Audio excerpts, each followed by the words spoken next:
Hello everyone, welcome to Toyeen Talks. Wow. How are you doing? Anyway, checking koko kin now. Any gidi enyo pataki. Thank you all for watching. Thank you for following us. And if you're new here, we say you welcome. Thank you for joining us. Hey Joe, where are those self-acclaimed human rights activists in Nigeria? Gbogbo ẹ̀yin tẹ́ pariwo wípé ajàfọ́tọ̀ ọmọ ènìyàn ni I am challenging you. Yorubawuyi lórúkọ mi. Gbogbo ẹ̀yin alágbára tẹ́ sọ pé yes, I dey here. Àwa di human rights activists. Justice for Mohbad. Àwa la wà ńbẹ̀. Ẹnìkan bá yàwó ẹnìkan sùn. Àwa la wà ńbẹ̀. Ẹnìkan ṣe gbá, ẹnìkan ṣàwo. Àwa la wà ńbẹ̀. Iṣẹ́ ti dé fún yín ọmọ aláṣẹ jẹun. Owó ti dé fún yín ọmọ aláṣẹ là. This is not all about Yoruba nation. This is about a farmer, a student farmer.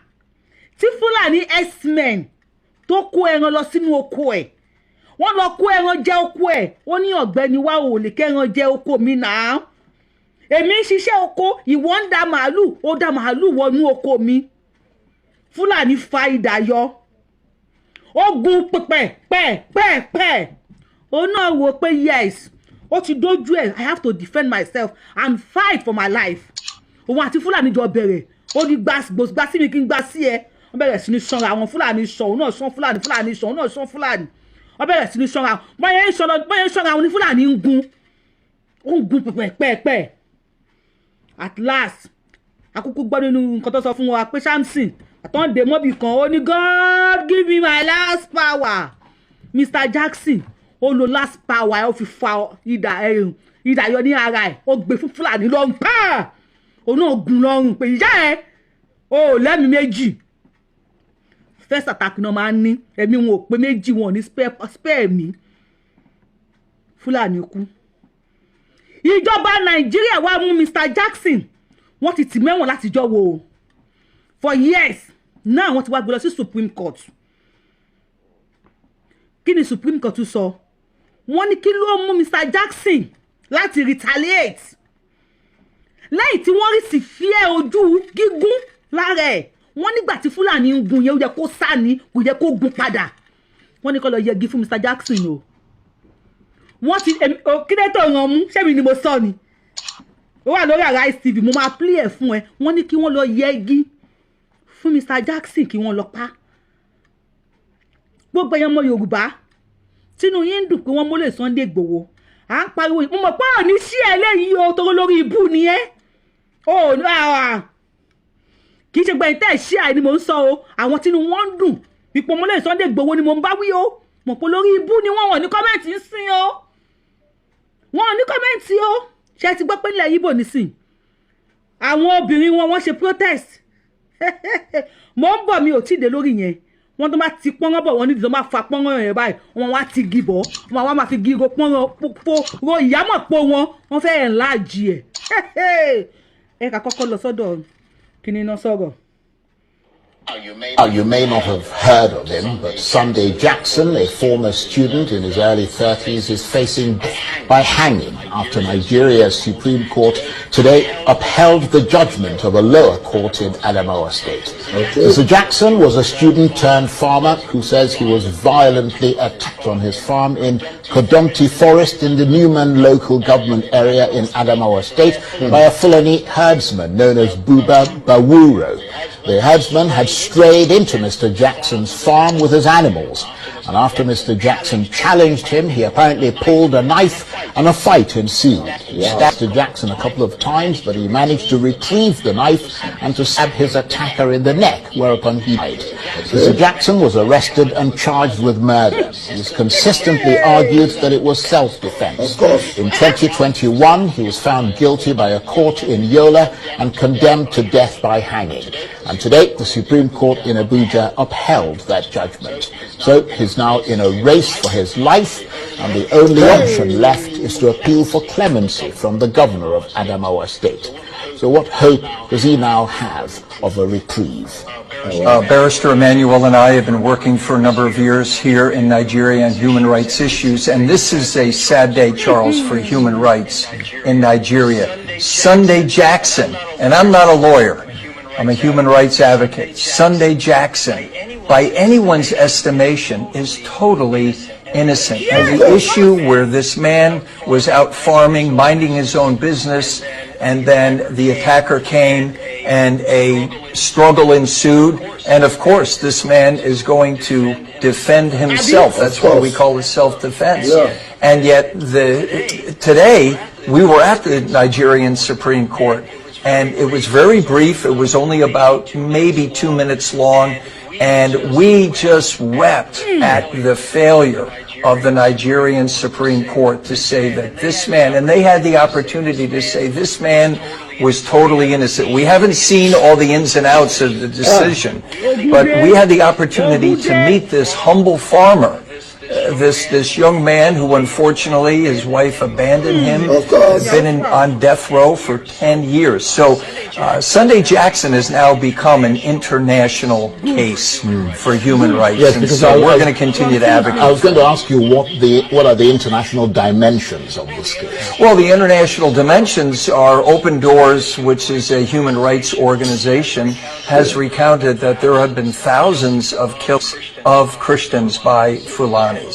And so as a human rights advocate and as a pastor, I'm here to advocate for this man who is totally innocent. So it has international implications. The eyes of human rights advocates are now on Nigeria. Like, how could this happen? How could this possibly happen? By anyone's estimation, as Barrister said earlier, manslaughter at least, because murder one that he's being convicted of and may face hanging if we can't get clemency for him, it has to be premeditated. So what justice on the Nigerian Supreme Court that didn't pop up and say to him or her, this is a case of self-defense and this man is totally innocent. So we encourage people to continue to pray for Sunday Jackson and his innocence. One year continue láti máa ṣàdúrà fún Sunday Jackson. Ẹ̀yin Christian tẹ́ wà Nigeria. Ṣó ti ń clear lójú yín? Is clear? Ide clear? Ṣó ti ń clear lójú many of you? When we are telling you wípé lè jọ gbé pẹ̀lú àwọn ẹranko yìí. Christian Association of Nigeria. Ẹ̀yin pastors, you guys are building ilé ìjọsìn, churches everywhere. Is that the body of Jesus Christ? Are you guys building the body of Jesus Christ? They play lẹ́wà. Báwo ni Sunday Jackson ṣe máa save nínú pé wọ́n máa hang ẹ̀ báyìí? Ṣebí tó pé àwọn international body ó dá sí eléyìí la ṣe gbọ́. Ẹ wo ọdún tí wọ́n ti tì mẹ́wọ̀n. Tí àwọn international body ò bá jáde sí eléyìí ni woman right advocate yìí wọ́n máa pa ní àpagbé o. Àní ẹ wá gbọ́ níwọ̀n ló lè ṣe mọ́. Nigeria law àbí òfin Nigeria kọ́ they play. Tó bá sún máa yìí fún ẹ ló máa gbàlú ẹ lọ. Tó bá sún fúnra ẹ ló máa kúrò Nàìjíríà ló máa gbàlú ẹ lọ. Tó pé Sharia law ní kí wọ́n pa ni. Ó ti pààyàn. Ó ti pa Fúlàní. Sharia law ó ti pa first citizen. Ó ní kí wọ́n pa ni. Sunday Jackson ni student farmer. Kò fẹ́ ṣe yahoo. Kò fẹ́ gé orí èèyàn. Bí Ramoni alápatà. Kó máa wá sọ pé apá lòun nídìí, ọwọ́ nìkan ló nídìí, ẹsẹ̀ nìkan ló nídìí, wọ́n ti ta ọrùn sí Ìbàdàn, wọ́n ti ta ẹsẹ̀ s'Óṣogbo. Sunday Jackson ò fẹ́ ṣe bẹ́ẹ̀. Kò fẹ́ máa lọ lu jìbìtì káàkiri. Sunday Jackson mọ̀ kó join àwọn ẹgbẹ́ kan kó máa wá fi ìbọn káwọn èèyàn mọ́lé láti máa gba owó lọ́wọ́ yín. Ó lóun ò ní ṣe bẹ́ẹ̀. Sunday Jackson náà mọ̀ kó náà dúró sí rònà kó máa jí àwọn èèyàn gbé kó máa gba ransom. Ṣùgbọ́n ó respect dignity ara ẹ̀. Ó lóun ò ní ṣe bẹ́ẹ̀. Bóyá owó lápò ló gbà tó fi dá oko. Bóyá owó gúrúmì ló gbà tó fi dá oko. Bóyá lóònù ló gbà tó fi dá oko. Now, kó ranjú kalẹ̀ kí Fúlàní kẹran jẹ́. So tó pé ṣe self defense nsìn ó ti jẹ́ crime. Ẹ̀rọ ayé yín lóde gbogbo ọmọ Yorùbá tá à ń pariwo fún yín pé ká gba Yorùbá nation ká dá dúró tẹ̀ ń fi ẹlẹ́sìn mẹ̀sìn kún torí pé wọ́n ti yọ ọpọlọ kúrò lórí yín wọ́n ti kó ọpọlọ àgùntàn sí bọ̀ǹbọ̀n làgùntàn ń wò ta ló máa pè nísìn please hashtag President Bola Ahmed Tinubu bàbá Bola Ahmed Tinubu tí wọ́n bá pa Sunday Jackson ẹgbẹ́ nǹkan tó yìnbó yẹn sọ pé àyèmọ́yé Christians ni wọ́n ti pa ní Nàìjíríà by Fulani herdsmen ẹni tí ò Christian nìkan kọ́ àyèmọ́yé mùsùlùmí tẹ́yìn ò bá ya ẹ̀hàn náà aláìlọ́pọlọ tó máa wọ ìlú kan báyìí wọ́n fáyà anybody ní yìí tí Arise TV gbé ní wọ́n sí November 2024 150 èèyàn ni wọ́n rí ṣà wọ́n lọ ṣà wọ́n ni they were litter everywhere 150 mo gbé sòyẹ wá làwọn èèyàn tí wọ́n rí ṣà wọ́n ní many are missing kí ló ti díẹ̀ jáde tó bá pa èèyàn 150 ní Amẹ́ríkà láìsí ogun wọ́n á dẹ̀ gbé flag wálẹ̀ àwọn people yìí wọ́n ti rí bí business wọ́n ti rí bí nǹkan tí wọ́n lè ṣe tí wọ́n lè get away with it Tinubu wà ń bẹ̀ nísìn kí ni changes tó wà ń bẹ̀ kí ló change wọ́n ní èèyàn tí wọ́n ti pa lábẹ́ Tinubu gan wọ́n ló ti jù tán pa lábẹ́ Buhari lọ tí Tinubu wá kú òun bẹ́ẹ̀ ìwọ ọmọ Yorùbá tó ń wò mí mo kàn ní kí sáré wá sọ fún ẹni o tó bá mọ̀ pé àsìkò ìkanra burúkú ara ń kan àwọn people inú ń bí wọn bí kí ọdún mẹ́rin Tinubu pé kí wọ́n wipe away everybody ni agenda wọn hidden agenda wọn kí wọ́n jẹ́ kó come to pass kó wá sí ìmúṣẹ kí wọ́n yanjú anybody wọ́n ti tired of roaming about in the bush wọ́n lè máa rìn káàkiri for the rest of their life wọ́n máa pa anybody wọ́n á dẹ̀ wá dúró sórí ilẹ̀ àwọn náà wà ní president ta ló máa dájọ́ wọn ta ló máa sọ pé wọn ò ṣe eré even tí Tinubu wà bẹ́ẹ̀ nǹkan sì sóde sọ pé wọn ò ṣe eré Sunday Jackson náà fẹ́ pa yẹn o ìgbà tán mú Nnamdi Kanu ní ilẹ̀ Igbo mọ̀ pé mẹ́ni àwọn ọmọ Igbo ni wọ́n ń jó ni wọ́n ń yọ pé you don't want Biafra you don't want Biafra Nnamdi Kanu say Biafra you don't want Biafra many of them náà ń jó ni wọ́n ń yọ o wọ́n ń jó wọ́n ń yọ o nísìnyí kan. This is happening live in issues of local government. I humble for parts. Upon issues of the issues I don't back my own. We are going hungry. They are sleeping with our women. After sleeping with them, they will use a stick under their victory, which is very bad. When you want in the cake, I did not know. Government of Enugu State. Unu bia nyere na ya aka o.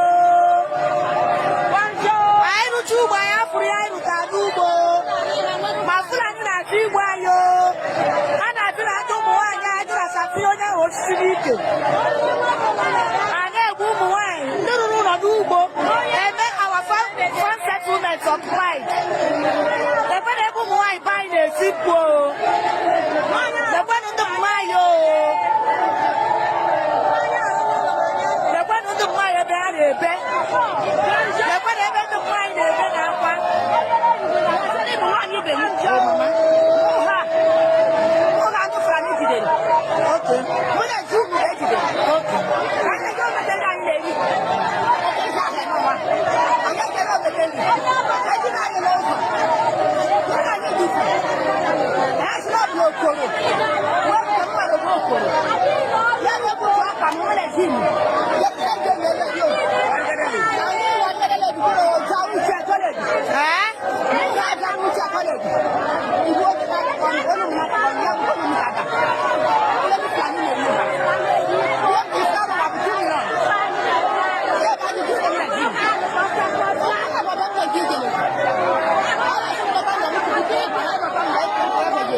business. Ha duru nya na die. Ye ji gbap ya 2 million naira. Ma million sika na ye na die ha na anwu. Na kwa ni ya jo na eme nu isu zo. Aso ya na die. And anu no we nwanyi ke ere kuru. Kita. Na nwanyi ahu. Notina. Adafie yo shirike. Notina kita na eji kwa be ya. Kedi e Fulani were na umu nwanyi.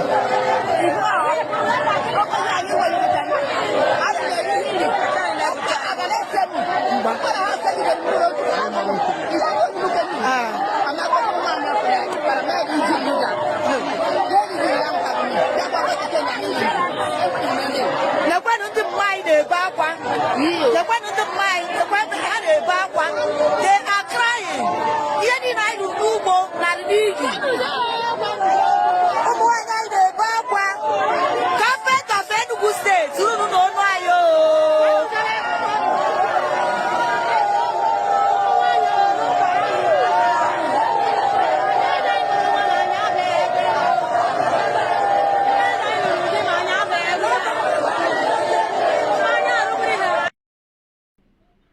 tó bá bá wọn sùn tán wọ́n wá mú igi wọ́n máa wá fi ròyà mọ̀ po wọn wọ́n máa fẹ́ according to what a gbọ́ wọ́n náà wọ́n lórí burúkú yìí wọ́n ní pọ́nrán burúkú ló wà nídìí wọn ló lórí ibú pọ́nrán àgbákò pọ́nrán àgbàrànjú pọ́nrán àgbàbì pọ́nrán àwọn pọ́nrán téèyàn máa gba ìdíwúkọ́ téèyàn máa gba ẹnu só àwọn olórí ibú pọ́nrán tó pọ̀ wà nídìí wọn ó dàbí pé ìdí àwọn obìnrin tó wà nílẹ̀ Ìgbò yẹn abẹ́ wọn ò fẹ̀ tó bá fa pọ́nrán yọ wọ́n wá ti igi bọ̀ wọ́n máa wá fi igi rò ó. Many of them, I am not saying all of them, tí wọ́n ń jó tí wọ́n ń yọ̀ pé wọ́n mú Nnamdi Kanu gbà yẹn, many of them ni wọ́n ti fi igi rò ìyàwó wọn ní lóbò nísìn wọ́n ti fi igi fẹ́ òbò ìyàwó wọn. They cannot talk. They cannot talk. They believe in one Nigeria and Nigeria has been happening to them. Tàwọn ọlọ́mọge tí wọ́n ṣe ẹ̀tùtù sàn tàwọn ìyàwó ilé tí wọ́n náà sàn wọ́n láwọn ìyá tó yẹ pé wọ́n ti rí pọ́nrán sìn ó ti lé ní 30-40 years àwọn ìyá 70-80-90 wọ́n tó bá mú wọn sọ́wọ́ tó bá jì wọ́n ṣìkún tó ń jì wọ́n tó bá fa pọ́nrán wọn yẹ báyìí wọ́n á ti gibọ́ ni bọ inú ìyá mọ̀ pò wọ́n máa wá fi gírò wọ́n máa fi gírò. For how long do we continue this way? Mo bí ẹni ó ṣáà ń wò mí bó ṣe ń wò mí yẹn lèmi náà ń wò ẹ́ àwa táwa ń pariwo Yorùbá nation mo kí bàtàn mọ́lẹ̀ Sunday Igboho many of you lẹ́ ń jó lẹ́ ń yọ̀ mọ̀ wípé ìyà tó ń jẹ àwọn Ìgbò lọ́wọ́ ní ilẹ̀ Ìgbò tí wọ́n ti pọ́nrán tó ń ti gibọ̀ wọ́n nídìí ìyà yẹn ń gbé wèètì lọ́wọ́ ni tó bá gbé wèètì tó bá nawọ́ gan yín lẹ̀ Yorùbá tí ẹ bá dìde bá ṣe fẹ́ jáde rálì kí o gbájọ jáde rálì papọ̀ tí ẹ bá nawọ́ gan yín ẹ̀jẹ̀ yẹn àgbẹ̀.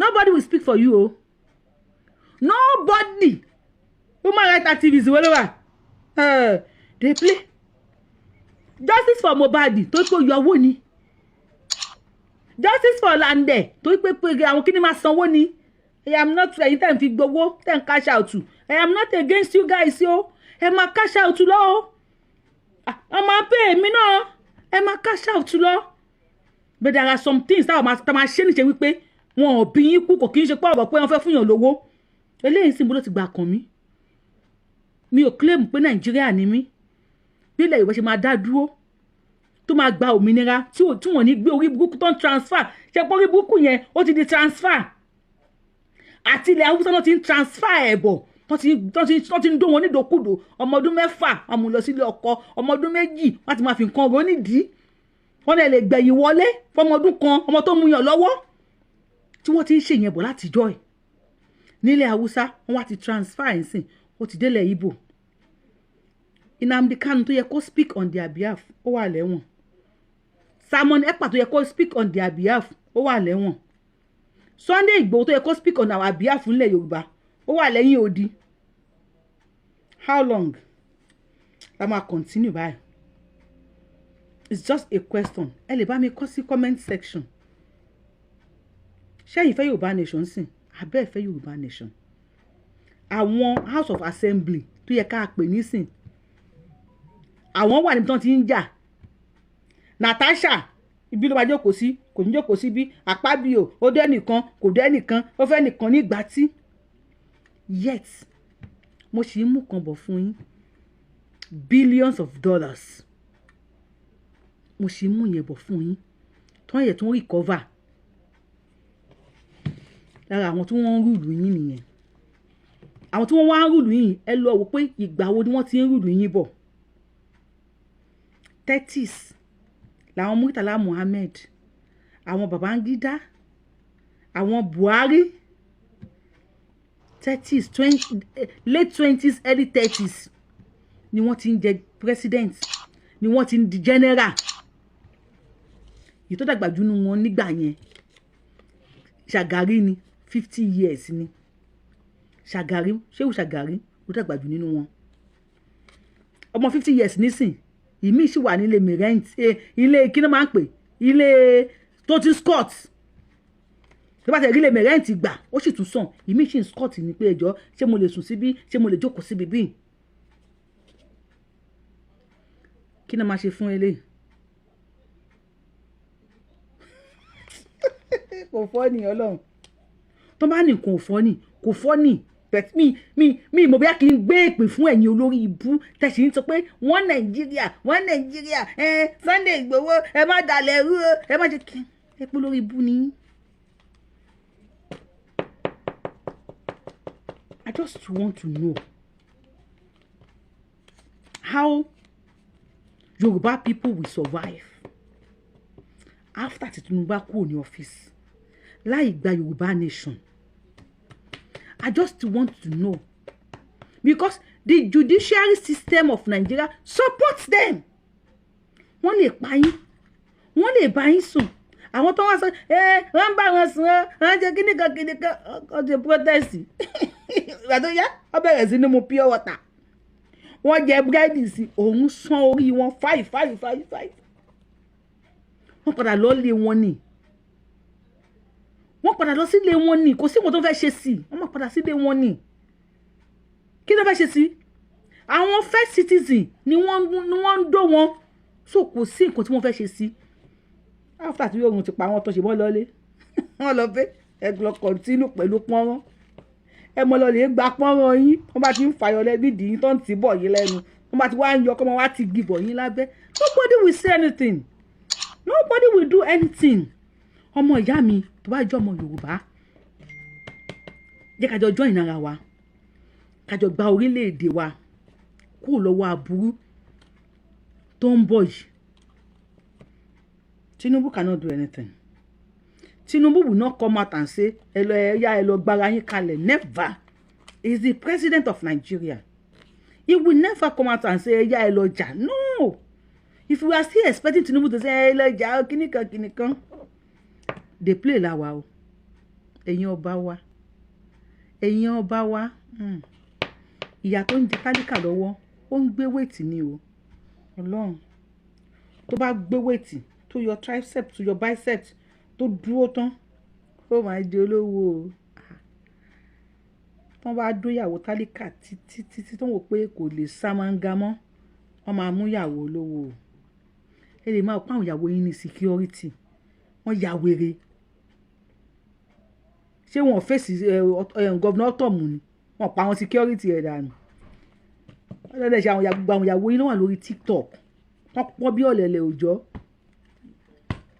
èmi ò náà máa mú ìyàwó ọba o ṣùgbọ́n what of tó bá happen ṣé máa lè gorí ìyàwó yẹn mọ́ táwọn ilé wọn ya wèrè o tó máa ń rún ìyàwó kábíyèsí tó máa tún post ẹ̀ ya wèrè gan wọ́n máa post ẹ̀ máa ṣojú ìyàwó kábíyèsí mo wá fẹ́ bí yín kábíyèsí tó máa ń rún ìyàwó ẹ̀ ṣó máa lè post ó máa lè bá ìyàwó yẹn sùn mọ́ tẹ́ ẹ̀ bá wá bá ìyàwó yẹn sùn mọ́ tẹ́ ẹ lè kú òǹlé ẹ̀bí ta ni. Yorubawuyi lórúkọ mi Yorubawuyi lèmi ń jẹ́ ẹ lọ bá mi download tap send ẹ lo promo code mi Abiola TTS ní àkókò tó bá kọ́kọ́ fẹ́ jowó sílé gbogbo owó là ń ṣe tó bá fẹ́ jowó sí Nàìjíríà ẹ lo Abiola TTS kẹ́lẹ́ bá gba bonus èèyàn á gbà agbára Ọlọ́run ọba. Yorubawuyi lórúkọ mi Yorubawuyi lèmi ń jẹ́ I am the one and only Akalolu of Yoruba land. Adáwọn ilẹ̀ Yorùbá mọ̀jọ́mọ́ lọ yóò lóye tí òpin méjì abẹ ní ọmọ òṣìṣẹ́ pààrọ̀ ẹni tó máa pààrọ̀ tiwa á déwájú federal government tó máa sáyìn ní ó máa déwájú Elédùmarè. Mo fẹ́ lè challenge gbogbo ẹ̀yin tẹ́jẹ́ human rights activists ní Nàìjíríà. Please stand up for this man. Ẹ má yẹ kí wọ́n pa nípakúpa. Self defense is now a crime in Nigeria. Wow. Ìyẹn náà nice. Eléyìí ò kì í ṣọ̀rọ̀ ẹ̀sìn. Tó bá dẹ̀ wò pọ́rọ̀ ẹ̀sìn problem ti ẹ̀ nìyẹn. Èmi kì í sálọ fẹ́ni tí ò nífẹ̀ẹ́ mi. Bá mi tẹ́tọ́ ń pọ̀ lórí ṣó ìjọba mi ṣe é ṣe mo dúpẹ́ ń bọ̀.